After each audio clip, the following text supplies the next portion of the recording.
बहुत साल पहले की बात है। सुंदरबन के जंगल में शेर खान का शासन था। शेर खान दिल का बहुत अच्छा था। शेर खान हमेशा जंगल के जानवरों का ख्याल रखता था। एक सियार शेर खान का वफादार मंत्री था। वह जंगल में घूमता और सारे समाचार लाकर शेर खान को देता रहता था।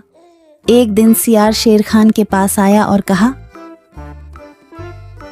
महाराज, जंगल के सभी जानवर कह रहे हैं आपके बाद इस सिंहासन पर कौन बैठेगा। इसीलिए ये सब कह रहे हैं कि आपकी शादी हो जानी चाहिए, क्योंकि आपका संतान ही आगे चलकर इस जंगल का राजा बनेगा। हाँ, जंगल की जानवर सही कह रहे हैं। मेरा संतान ही आगे चलकर इस जंगल का राजा बनेगा। इसीलिए मैं अवश्य शादी करूंगा। तुम शादी की तैयारियां करो। फिर शेर खान की शादी बड़ी ही धूमधाम से हो रहे थे। जंगल के सभी जानवरों को शादी में बुलाया गया था।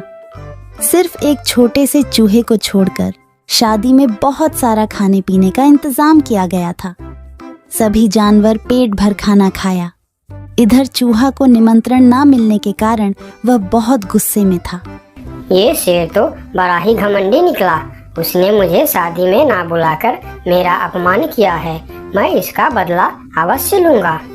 इस बात को लेकर चूहा बहुत ही नाराज था। वह मन ही मन सोचने लगा कि इसका बदला कैसे लिया जाए। कुछ देर सोचने के बाद वह एक योजना बनाता है।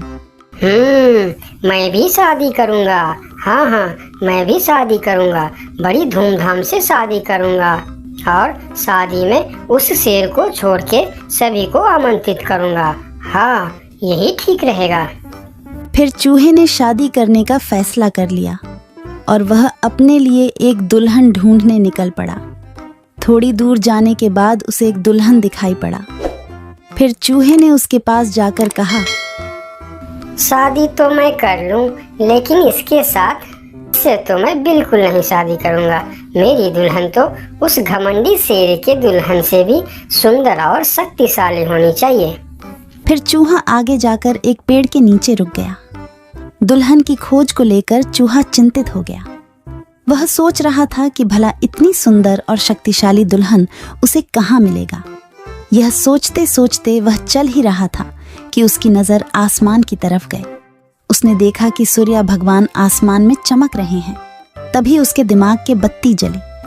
अरे वाह, सूर्य भगवान तो सबसे शक्तिशाली है। कितना तेज है उनका।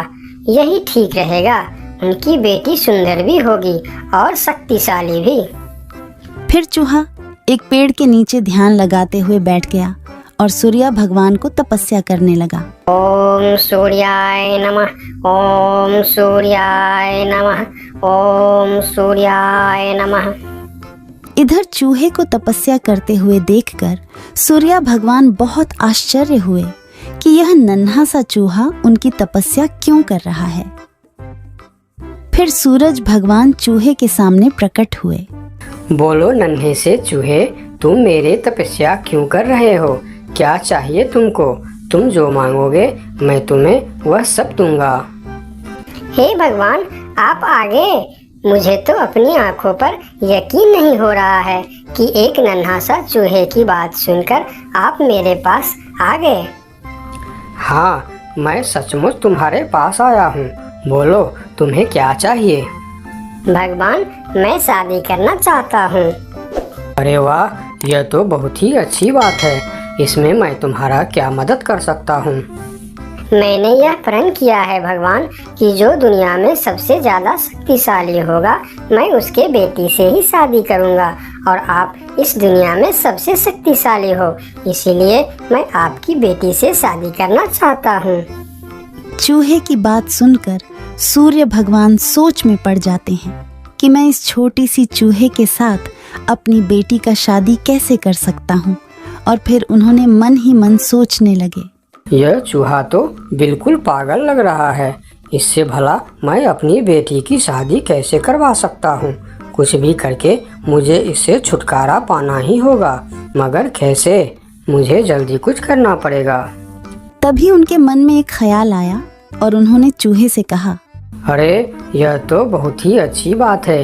कि तुम मेरी बेटी से शादी करना चाहते हो। मुझे अपनी बेटी के लिए तुमसे अच्छा वर और कहाँ मिलेगा। सूर्य भगवान का बात सुनकर चूहा मन ही मन बहुत खुश हो गया और उसके मन में लड्डू फूटने लगे। तभी सूर्य भगवान बोलते हैं, लेकिन एक समस्या है, मैं दुनिया का सबसे शक्तिशाली नहीं हूँ और तुमने प्रण किया है कि जो दुनिया में सबसे ज़्यादा शक्तिशाली होगा तुम उसी के बेटी से शादी करोगे। अगर तुमने मेरी बेटी से शादी की तो तुम्हारा प्रण टूट जाएगा। हे भगवान, ये आप क्या बोल रहे हो? आपसे भी शक्तिशाली? आपसे शक्तिशाली भला इस दुनिया में और कौन हो सकता है? मुझसे शक्तिशाली तो वह बादल है जो अपने परछाई से मुझे भी ढक देता है। यह सुनकर चूहा आसमान की तरफ बादल को देखने लगा और बोला, अगर बादल आपसे भी ज्यादा शक्तिशाली है तो मैं फिर उसकी बेटी से ही शादी करूंगी। आप उसे नीचे बुलाइए। फिर सूर्य भगवान ने बादल को नीचे बुलाया और बादल उनकी बात मानकर धीरे धीरे नीचे आया। बादल जी, मैं आपकी बेटी से शादी करना चाहता हूँ क्योंकि आप दुनिया के सबसे शक्तिशाली हो। मैं अपने आप को बहुत बड़ा भाग्यमानी समझूंगा अगर आपकी विवाह मेरी बेटी से हुई, लेकिन मैं दुनिया का सबसे शक्तिशाली नहीं हूँ। मुझसे शक्तिशाली तो हवा है जो हमें भी उड़ाकर दूर चला जाता है। अच्छा, तो यह बात है। ठीक है, फिर मैं हवा की बेटी से ही शादी करना चाहता हूँ।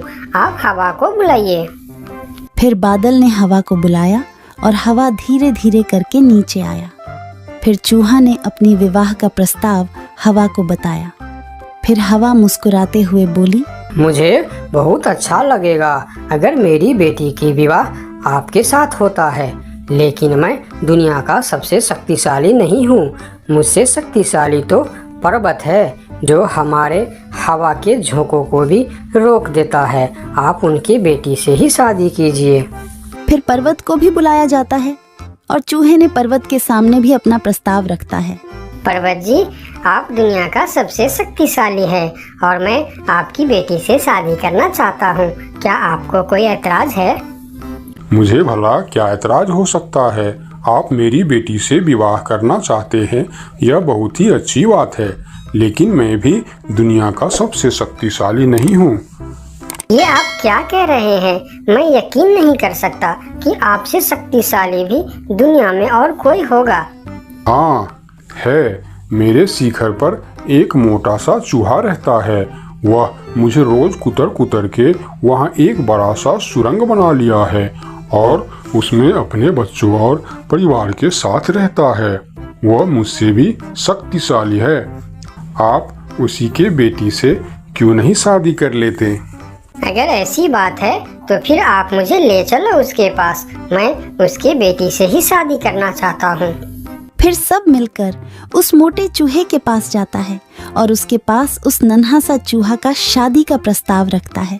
फिर जब नन्हा चूहा उस मोटे चूहा की बेटी को देखते हैं तो वह उसे बहुत पसंद आता है और फिर उन दोनों का शादी बहुत ही धूमधाम से होता है। नन्हे चूहे ने जंगल की सारे जानवरों को निमंत्रण दिया, लेकिन शेर से बदला लेने के लिए उसने उनको निमंत्रण नहीं भेजा। जब शेर खान को इस बात की खबर होती है तो शेर खान बहुत ही गुस्सा हो जाता है और अगले दिन सियार को उस चूहे के पास भेजता है और बोलता है, उस चूहे को कल मेरी दरबार में हाजिर करो। अगले दिन सियार उस चूहे को बुलाने के लिए उसके घर पर जाता है। अरे चूहा भाई, तुमको शेर खान ने याद किया है, जल्दी चलो। चूहा सियार के साथ शेर खान के दरबार में जाता है। उसे देखते ही शेर खान चिल्लाकर बोलते हैं, क्यों रे चूहे, तुम्हारी इतनी बड़ी दुस्साहस? तुमने अपनी शादी में जंगल की सभी पक्षी और जानवरों को निमंत्रण दिया और तुमने मुझे बुलाना सही नहीं समझा। मैं इस जंगल का राजा हूँ और सबसे शक्तिशाली भी। अगर मैं चाहूँ तो तुमको एक झटके में खत्म कर सकता हूँ।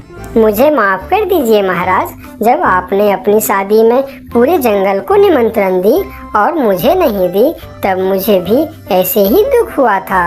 यही एहसास दिलाने के लिए मैंने आपको निमंत्रण नहीं दिया। मुझे माफ कर दीजिए। क्यों रे सियार, तूने ऐसा क्यों किया? मैंने तो तुमको बोल दिया था कि जंगल के कोई भी पशु पक्षी छूटनी नहीं चाहिए। फिर तुमने इस चूहे को निमंत्रण क्यों नहीं दिया? मुझे माफ़ कर दीजिए महाराज, गलती हो गई।